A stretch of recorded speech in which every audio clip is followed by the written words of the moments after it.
दोस्तों, हम आज जहाँ भी हैं वो अपने द्वारा चयन किए हुए कारणों से ही हैं। हमारे हर परिणाम के पीछे हमारा चयन होता है।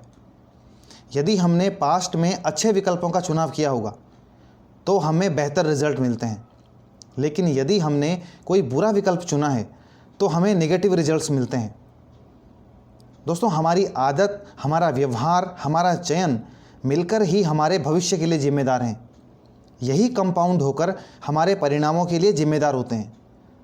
यदि आप भी कंपाउंडिंग की पावर को समझना चाहते हैं और जानना चाहते हैं कि कैसे छोटे छोटे बदलाव, छोटे छोटे कदम हमारे जीवन को प्रभावित करते हैं, तो आज की इस वीडियो में हम सीखेंगे डैरेन हार्डी द्वारा लिखी गई famous book the compound effect से 4 ऐसे लेसन जो आपको हेल्प करेंगे आपकी इनकम, आपकी लाइफ, आपके रिलेशंस और आपकी फाइनेंशियल जर्नी को सफलता की ऊंचाइयों तक ले जाने में। नमस्कार दोस्तों, स्वागत है आपका एक बार फिर Bhatt books corner YouTube channel पर। आगे बढ़ने से पहले यदि आप इस चैनल पर नए हैं तो चैनल को सब्सक्राइब करना बिल्कुल न भूलें, क्योंकि इस चैनल पर आपको मिलती हैं दुनिया के महान लेखकों द्वारा लिखी गई बेहतरीन बुक्स की समरी बिल्कुल आसान शब्दों में। तो चलिए दोस्तों, आज की वीडियो शुरू करते हैं। दोस्तों, Darren Hardy world famous magazine success के प्रकाशक भी रह चुके हैं। उन्होंने फेमस सक्सेसफुल लोगों की लाइफ को बारीकी से देखा, समझा और उसके बाद उसका पूरा निचोड़ इस बुक में डाल दिया है। इस बुक की 10 लाख से भी ज़्यादा कॉपीज़ बिक चुकी हैं। मैं आपसे रिक्वेस्ट करूंगा कि यदि आप सच में अपनी ज़िंदगी में कुछ हासिल करना चाहते हैं तो इस बुक को अवश्य पढ़ें। सबसे पहला लेसन जो मैंने इस बुक से सीखा है वो है कि धीमा चलो लेकिन लगातार चलो। दोस्तों, आपने एक कहावत तो सुनी ही होगी कि धीरे लेकिन लगातार चलने वाला जीत हासिल कर ही लेता है। कछुए और खरगोश की कहानी को कौन भूल सकता है। एक बार खरगोश और कछुए में रेस लगती है। खरगोश बहुत तेज़ दौड़ता है और कछुए से बहुत आगे निकल जाता है। आगे जाकर वो सोचता है कि कछुआ तो अभी बहुत पीछे है, जब तक वो आएगा तब तक मैं थोड़ा आराम कर लेता हूँ। वो आराम करने बैठ जाता है और उसे नींद आ जाती है। कछुआ धीरे धीरे चल रहा था, वो लगातार चलता गया और खरगोश से आगे निकल गया और रेस को जीत गया। जब खरगोश की आँख खुली तो वो हैरान हो गया कि मैं तो इतना तेज़ दौड़ रहा था लेकिन फिर भी मैं हार गया। दोस्तों, खरगोश यदि आराम नहीं करता और लगातार चलता रहता तो वो जीत सकता था, लेकिन उसने ऐसा नहीं किया। वहीं कछुआ अपनी धीमी चाल से लगातार चलता रहा और आखिर में जीत गया। निरंतरता ही सफलता की कुंजी है। असफल लोगों की सबसे बड़ी कमजोरी यह है कि वे अपने कार्यों में निरंतर नहीं रहते हैं। वे इस बात को नहीं जानते कि ये छोटे कदम एक दिन कंपाउंड होकर बहुत बड़ा बदलाव ला सकते हैं। एक विशाल पेड़ एक दिन में इतना बड़ा नहीं हुआ है। यदि आप उसकी हर दिन की ग्रोथ को चेक करोगे तो आपको कुछ भी दिखाई नहीं देगा। आपको लगेगा कि ये तो कल के जैसा ही है, लेकिन समय के साथ कंपाउंड होकर वो मामूली ग्रोथ अद्भुत परिणाम देती है। ये सब पॉसिबल है कंपाउंड इफेक्ट के कारण। ऑथर यहाँ एक एग्जाम्पल देते हैं। 3 दोस्त थे, उनमें से हर कोई साल में लगभग $50,000 कमाता था। उनमें से एक अपनी लाइफ को एज यूजुअल पहले की तरह जीता है। वो अपनी लाइफ में कुछ भी नया नहीं करना चाहता है। दूसरा दोस्त अपनी लाइफ में कुछ बहुत ही छोटे सकारात्मक बदलाव लाने लगता है। वो हर दिन एक अच्छी बुक के 10 पेज पढ़ता है। सफ़र करते समय गाड़ी में इंस्पिरेशनल ऑडियो प्रोग्राम सुनता है। हर दिन वो अपने खाने में से 125 कैलोरी की कमी करने का गोल सेट करता है। तीसरा दोस्त कुछ बुरे विकल्पों का चुनाव करता है। वो एक बड़ा टीवी खरीद लेता है ताकि अपने मनपसंद शो देख सके। वो नई नई फूड रेसिपी को आजमाता है। उसने अपने घर में एक बार भी बना लिया है और हफ्ते में शराब भी पीने लग गया है। वो बस अपनी लाइफ को थोड़ा एंजॉय करना चाहता है, जिससे अपने तनाव को कम कर सके। 5 महीने बीत जाने के बाद तीनों दोस्तों में कुछ खास बदलाव नहीं दिखाई देता है। पहला एज यूजुअल अपनी लाइफ जी रहा है। दूसरा रोज़ एक किताब के 10 पेज पढ़ रहा है और सफ़र में इंस्पिरेशनल ऑडियो प्रोग्राम सुन रहा है। और तीसरा अपनी लाइफ को एंजॉय कर रहा है। 10 महीने बाद भी उनमें कोई बदलाव नहीं दिखाई देता है। 18वें महीने में हमें उनके हुलिये में थोड़ा बहुत परिवर्तन नज़र आता है, लेकिन 25वें महीने में बहुत ज़्यादा अंतर देखने को मिलता है। 27वें महीने में तो फ़र्क और भी ज़्यादा बढ़ जाता है और 31वें महीने में तो ये फ़र्क आश्चर्यजनक हो जाता है। पहला दोस्त बहुत हद तक पहले की तरह है। दूसरा दोस्त अब एकदम फिट हो गया है अच्छी बुक्स पढ़ने और ऑडियो प्रोग्राम सुनने से उसकी नॉलेज काफ़ी बढ़ गई है, जिससे नौकरी में भी उसकी प्रमोशन हो गई है और उसका वैवाहिक जीवन भी बहुत अच्छा चल रहा है। तीसरा दोस्त अब बहुत मोटा हो गया है, वो अपने ऑफिस में भी दुखी है और उसका वैवाहिक जीवन भी अब संकट में है। तो दोस्तों, आपने देखा कि छोटे छोटे बदलावों ने किस प्रकार उनकी लाइफ को इफ़ेक्ट किया है। दूसरा लेसन जो मैंने इस बुक से सीखा है वो है make good choice in your life. हम सब संसार में एक जैसे ही आते हैं, बिल्कुल ब्लैंक, लेकिन आगे हमारे जीवन का अंत कैसा होगा वो वैसा होगा जैसे हम चुनाव करेंगे, जैसे विकल्पों का चुनाव हम अपने जीवन में करेंगे। हमने या तो बहुत अच्छे दोस्त चुने थे या फिर हमने सबसे बड़े दुश्मन चुने थे। हमारे हर चयन से एक व्यवहार शुरू होता है और वो व्यवहार समय के साथ कंपाउंड होकर आदत में बदल जाता है। ऑथर कहते हैं कि आप पहले चयन करते हो, उसके बाद आपके चयन आपके जीवन को अच्छा या बुरा बनाते हैं। क्या आपने कभी नोटिस किया है कि हमारे छोटे छोटे निर्णय हमें अपने बड़े परिणाम तक पहुंचाते हैं, चाहे वो पॉजिटिव डायरेक्शन में हो या नेगेटिव। छोटे छोटे निर्णय कंपाउंड इफेक्ट में बदलकर बड़े रिजल्ट देते हैं।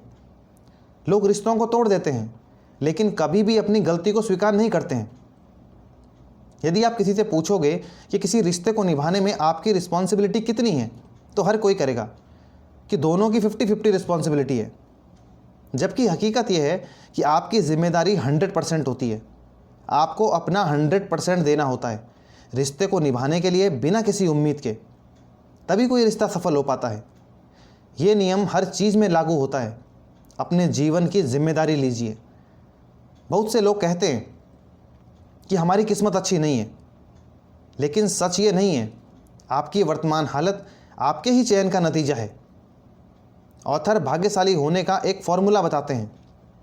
Preparation plus attitude plus opportunity plus action, इन सब को मिलके बनता है लक। ऑथर कहते हैं कि नई आदत को डेवलप करने के लिए ज़रूरी है कि इसे धीमा और आसान रखें। मान लो कि आप वज़न कम करना चाहते हो, तो इसके लिए रोज़ 3 घंटे जिम जाने की ज़रूरत नहीं है। आप चाहे रोज़ 1 घंटे एक्सरसाइज करो, लेकिन इसे लंबे समय तक करो। 3 हफ्ते तक लगातार इसकी निगरानी करते रहो, क्योंकि रिसर्च के अनुसार 3 हफ्तों तक लगातार किया जाने वाला व्यवहार की ऑटोमेटिक हैबिट बनने की संभावना बहुत ज़्यादा होती है। एक बार ऑथर को एक कंपनी के सीईओ ने अपने मार्गदर्शन के लिए बुलाया। ऑथर जब वहाँ गए तो उन्होंने देखा कि कंपनी वैसे तो बहुत अच्छा कर रही थी, लेकिन वहाँ कर्मचारियों में और सिस्टम में एक उत्साह नज़र नहीं आ रहा था। फिर ऑथर को पता चला कि कंपनी में कुछ डिपार्टमेंट या क्षेत्र ऐसे भी थे जहाँ कंपनी के सीईओ पिछले कई सालों से नहीं गए थे। ऑथर ने सीईओ को सुझाव दिया कि आप हफ्ते में 1 दिन किसी भी डिपार्टमेंट में या क्षेत्र में जाएं और जब भी कोई एम्प्लॉय आपको अच्छा काम करता हुआ मिले तो उसको अप्रिशिएट करें। सीईओ ने ऐसा ही किया।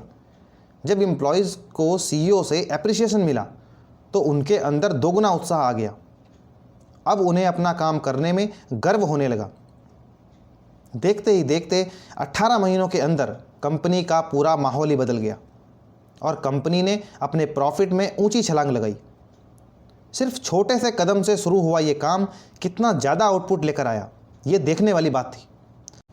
तीसरा लेसन जो मैंने इस बुक से सीखा है वो है develop good habits and avoid bad habits. एक बार एक गुरुजी और उनके शिष्य कहीं जा रहे थे। रास्ते में गुरुजी ने अपने शिष्य से एक छोटे से पेड़ जो कि अभी अंकुरित ही हुआ था की ओर इशारा करके कहा कि इसे उखाड़ दो। शिष्य ने उसे झट से उखाड़ दिया। फिर आगे चलकर गुरुजी ने थोड़े बड़े पेड़ की ओर इशारा किया और अपने शिष्य से कहा कि इसे उखाड़ दो। शिष्य ने उसे भी उखाड़ दिया। फिर आगे चलकर गुरुजी ने अपने शिष्य की बराबर हाइट के पेड़ को देखकर शिष्य से कहा कि इसे उखाड़ दो। शिष्य ने बहुत मेहनत की, उसकी जड़ों की खुदाई की, मिट्टी हटाई। काफ़ी देर मेहनत करने के बाद आखिर में उसने उसे उखाड़ दिया। जब वे थोड़ा और आगे गए तो गुरुजी ने एक विशाल पेड़ और ऊंचे पेड़ को देखकर कहा कि इसे उखाड़ दो। शिष्य ने पेड़ को देखा और गुरुजी से कहा कि गुरुजी, मैं इतना विशाल पेड़ कैसे उखाड़ सकता हूँ? इसे उखाड़ना तो असंभव है। फिर गुरुजी ने शिष्य से कहा कि बेटा, तुमने अपनी अभी ज़िंदगी में अभी बहुत मूल्यवान सीख प्राप्त की है। जब हमारी आदतें अपने शुरुआती दौर में होती हैं तो उन्हें बदलना या छोड़ना बहुत आसान होता है, लेकिन जैसे जैसे समय बीतता जाता है वे बहुत मजबूत होती जाती हैं और एक समय ऐसा आता है जब उन्हें छोड़ना या बदलना असंभव हो जाता है। इसलिए बुरी आदतों को तभी छोड़ देना चाहिए जब वे अपने शुरुआती दौर में हों। छोटे परिवर्तन या बदलाव कैसे आपके भविष्य को प्रभावित करते हैं, इसका एक उदाहरण ये है। एक विमान जो लॉस एंजल्स से न्यूयॉर्क सिटी जाने के लिए उड़ान भरता है, वो थोड़ी दूर जाकर अपनी गति की दिशा में यदि केवल 1% इधर या उधर हो जाए तो किसी को भी एहसास नहीं होगा। लेकिन ये 1% क्या कर सकता है, इसका अंदाज़ा तो आपको भी नहीं है। इसके कारण ये विमान अपने गंतव्य स्थान न्यूयॉर्क, जहाँ इसे जाना है, ये वहाँ नहीं पहुँचेगा, बल्कि 150 मील दूर या तो अल्बानी में उतरेगा या फिर डोवर डेलावेयर में। तो आप अब समझ गए होंगे कि 1% का दिशा परिवर्तन कंपाउंड होकर आपके भविष्य को कहाँ पहुँचा सकता है। अपनी आदतों को बदलने के लिए आपको इच्छा शक्ति की ज़रूरत है। आपको ये ढूंढना होगा कि आप ऐसा क्यों करना चाहते हैं, क्योंकि जब तक आपको क्यों मजबूत नहीं होगा तब तक आप निरंतर नहीं रह पाएंगे। मान लो कि आपको कहा जाए कि इन 2 बिल्डिंग्स के ऊपर 30 फुट लंबा पटिया रख दिया गया है और आपको इसे पार करना है, बदले में आपको $20 मिलेंगे, तो आप क्या करेंगे? जाहिर है मना कर देंगे, और साथ ही में आपको लगेगा कि ये तो इम्पॉसिबल है। लेकिन यदि आपसे कहा जाए कि उस बिल्डिंग में आपका बच्चा है और आपको उसे बचाने जाना है, तो आप बिना सोचे समझे सीधे वहाँ पहुँच जाएंगे। क्यों? क्योंकि आपका क्यों ज़्यादा मजबूत है। आप वहाँ क्यों जाना चाहते हैं, ये ज़्यादा इम्पोर्टेंट है। चौथा लेसन जो मैंने इस बुक से सीखा है वो है गेट योर मोमेंटम। हम सब ने 10th की फिजिक्स में न्यूटन का गति का पहला नियम तो पढ़ा ही होगा, जो ये है कि यदि कोई वस्तु स्थिर अवस्था में है तो वो स्थिर ही बनी रहेगी, और यदि कोई वस्तु गतिमान स्थिति में है तो वह गतिमान ही बनी रहेगी जब तक कि उस पर कोई बाहरी शक्ति अपना कार्य नहीं करे। जो लोग आलसी होते हैं वे आलसी ही रहते हैं। दूसरी ओर जो लोग सफल होते हैं उन्हें लगातार सफलताएं मिलती रहती हैं। गति बनाना आसान नहीं है, लेकिन एक बार जब आप गति प्राप्त कर लेते हो तो आगे की यात्रा आसान हो जाती है। आपको ध्यान होगा कि झूले को तेज झुलाने के लिए शुरुआत में ज़्यादा जोर लगाना पड़ता है, लेकिन जब एक बार इसे मोमेंटम मिल जाता है तो ये बड़ी आसानी से कार्य करता है। रॉकेट और स्पेस शटल अपनी उड़ान के शुरुआती समय में इतना ज़्यादा फ्यूल यूज़ करते हैं जितना बाकी की यात्रा में नहीं करते हैं। इसका कारण यह है कि उन्हें ग्रेविटेशन की पावर से बाहर निकलना होता है, और जब वे ऐसा कर लेते हैं तो अंतरिक्ष में बाकी की यात्रा आराम से कर सकते हैं। निष्क्रियता को तोड़ने के लिए और कोई नया कार्य शुरू करने के लिए बहुत ज़्यादा एनर्जी की ज़रूरत होती है, लेकिन एक बार जब आप मोमेंटम हासिल कर लेते हो तो आपको रोकना बहुत मुश्किल हो जाता है। आपने देखा होगा कि अमीर और अमीर होते हैं क्योंकि उन्होंने अपने आप को निष्क्रियता से आज़ाद करके मोमेंटम हासिल कर लिया है। आपको ये जानकर हैरानी होगी कि गूगल, जो आज दुनिया का नंबर 1 सर्च इंजन है, वो एक समय तक बहुत छोटा सर्च इंजन था जो संघर्ष कर रहा था। यूट्यूब, जो आज पूरी दुनिया के दिलों में राज करता है, वो 2005 में बना। फिर उसे मोमेंटम हासिल हुआ, उसके बाद गूगल ने उसे खरीद लिया, और आज आप देख सकते हैं कि यूट्यूब हमारी ज़िंदगी का एक अभिन्न अंग बन गया है। जब एक बार कोई मोमेंटम हासिल कर लेता है तो फिर उसे रोकना लगभग असंभव हो जाता है। हैंडपंप के बारे में सोचकर देखिए, ये ज़मीन से कुछ फुट नीचे से पानी निकालता है। पानी ऊपर लाने के लिए हमें हैंडल को लगातार चलाना पड़ता है, जिससे पानी ऊपर आता है। जब हम शुरुआत में हैंडल खींचते हैं तो कुछ देर तक तो पानी आता ही नहीं है, क्योंकि वैक्यूम बनने में समय लगता है। हमें लगातार हैंडल खींचना होता है, लेकिन जब एक बार पानी निकलना शुरू हो जाता है तो ये मोमेंटम पकड़ लेता है, फिर आसानी से पानी निकलने लगता है। कुछ लोग शुरुआत में काफ़ी देर तक पानी न निकलने से निराश हो जाते हैं और हार मान लेते हैं, लेकिन जो समझदार होते हैं वे लगातार हैंडल को चलाते रहते हैं और आखिर में वे सफलता तक पहुंच जाते हैं। इसलिए यदि ज़िंदगी में कुछ करना चाहते हो, कुछ बनना चाहते हो, तो निष्क्रियता को छोड़ो और गतिमान स्थिति में आ जाओ। अपने लक्ष्य को हासिल करने में लग जाओ। आज से नहीं बल्कि अभी से कदम उठाना शुरू करो। दोस्तों, इस प्रकार इस बुक से हमने सीखा कि छोटे छोटे बदलाव समय के साथ कंपाउंड होकर बड़े रिजल्ट्स के लिए जिम्मेदार होते हैं। हम आज जो चयन करते हैं या जो कोई फैसला करते हैं वो हमारे आने वाले भविष्य के लिए जिम्मेदार होता है। इस वीडियो की समरी को यदि संक्षेप में कहें तो number 1, go slow but keep moving. Number 2 है make good choices in your life. Number 3, develop good habits and avoid bad habits. Number 4, get your momentum. दोस्तों, यदि ये वीडियो आपकी लाइफ में कुछ वैल्यू ऐड करने में कामयाब हुई हो तो इसे लाइक करें, शेयर करें और यदि आपने अभी तक इस चैनल को सब्सक्राइब नहीं किया है तो जल्दी से सब्सक्राइब कर लें और घंटी के निशान को दबाना बिल्कुल न भूलें, जिससे हमारी आने वाली सभी वीडियोस आप तक सबसे पहले पहुंचें। धन्यवाद दोस्तों।